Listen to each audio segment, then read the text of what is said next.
All right, get comfortable because we're diving straight into a pretty deeply personal space for today's explainer. We're going to be exploring this concept called apni dunya, which translates to my world, and a really profoundly powerful one-year thought experiment. And look, this isn't just some abstract theory, It's literally a mirror reflecting the everyday choices that end up defining our entire lives. So if you're in a place where you can safely do this, I actually want you to close your eyes for just a second. Seriously, genuinely visualize your life exactly 1 year from today. Like, where will you be? What are you going to be doing? How are you going to feel? Got it? Okay, hold on to that image. Because today, we are looking at two very real futures. One where you finally take that step, and one where you just don't. Okay, let's dive into this by meeting Neha. She's 25, lives in Bhopal, and she works as a private school computer teacher, making about 18,000 rupees a month. Now, her life doesn't have any major catastrophes, right? It's objectively fine. But every single day, she's scrolling Instagram, watching her friends vacation in Bali, buy new apartments, or launch their own brands. And what does Neha do? Well, she leaves supportive emojis. She's basically become a spectator to everyone else's milestones. And honestly, that brings us to this very specific, kind of paralyzing emotion called quiet restlessness. You know the feeling, right? It's that heavy, persistent sense that even though everything in your life is technically fine, there just simply has to be something more. It's that super painful gap between a perfectly okay external reality and this deep, gnawing internal dissatisfaction. Because of that gap, every single night when she finally turns off her phone and is just lying there alone in the dark, she has this thought, a thought she's never actually shared with anyone. She thinks, when? When is it my turn for all of that? Just let that sink in for a second. That haunting midnight question perfectly captures the emotional pain of feeling totally left behind. Like you're just watching time keep ticking forward while you are standing perfectly still. You see, a year ago, Neha really wanted to learn content writing. She watched the tutorials, took all the notes, and proudly wrote content writing plan right on the cover of a notebook. But right now, that notebook is locked away in what we'll call the drawer of self-doubt. Why? Well, because actually starting something new carries this incredibly heavy weight of anxiety.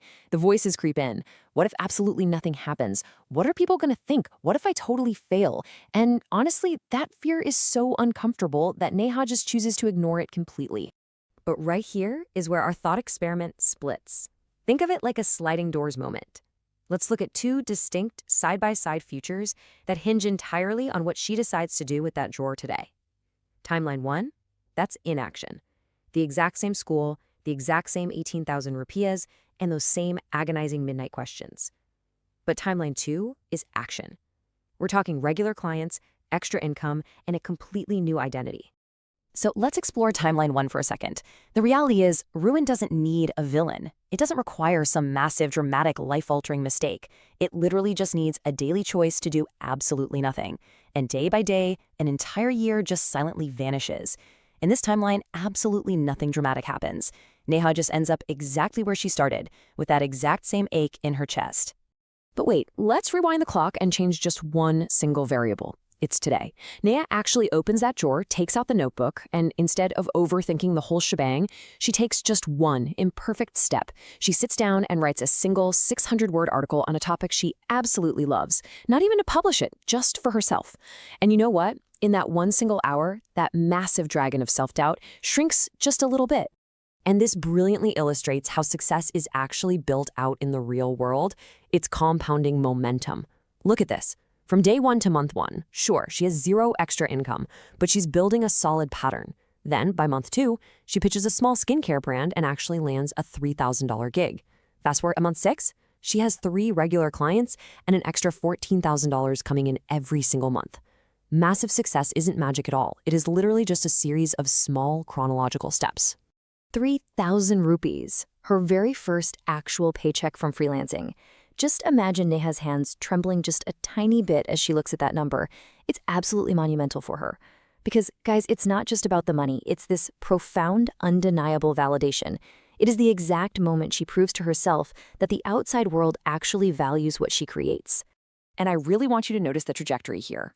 Keep in mind, this is the exact same Neha, living in the exact same city at the exact same age. but her extra monthly income shoots up from 0 to 14,000 rupees in just 6 months. To put that into perspective, she is still working her regular day job, but now she has this totally consistent freelance income, and it's all simply because she chose a different direction. But honestly, the financial gain isn't even the most important part of this whole story. It's the psychological transformation. Now, when she turns off her phone at night, that awful quiet restlessness is just gone. She's no longer asking the universe, when is it my turn? Instead, she can look at herself in the mirror and proudly say, I am someone who is building something.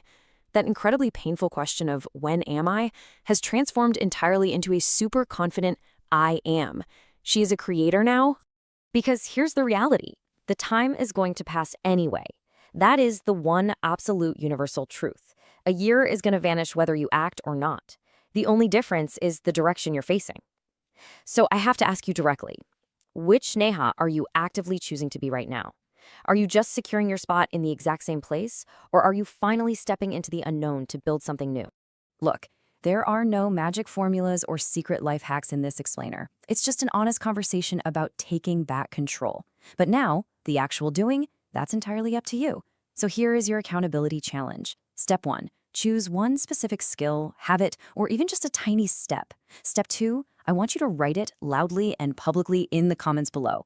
And step 3, accept the beautiful, terrifying accountability that comes with making a public commitment and go take action. I'm actually going to be going through and replying to the most genuine ones. So I'll just leave you with this final thought. Picture that exact date, exactly 1 year from today. Are you going to be a spectator to everyone else's life, or are you going to be the creator of your own? The answer to that question sits entirely in your hands right now. So go take your very first step today.